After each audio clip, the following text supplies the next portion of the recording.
the first place that teachers has to start are the 5 basic skills that are going to be involved in all the TAKS tests, and this is from 3rd grade all the way up to the exit level. The first skill is cause and effect, understanding that cause and effect relationships are going to occur, and that we need to be able to overtly recognize those cause and effect relationships. Okay, cause and effect sequence is our 2nd skill. Understanding that sequence is important, that you can't do certain things like science experiments if we don't follow the sequence correctly.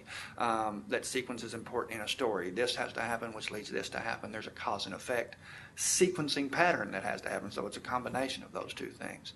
3rd, patterns, recognizing patterns, seeing patterns, understanding that in science that you have a pattern to the rock cycle, a pattern to the water cycle, that certain things flow a certain way. We've got to recognize patterns as we see them in algebra, math. We've got to recognize patterns as we see them in history. The repetition of mistakes in history, very often we find a pattern. We don't want to do certain things.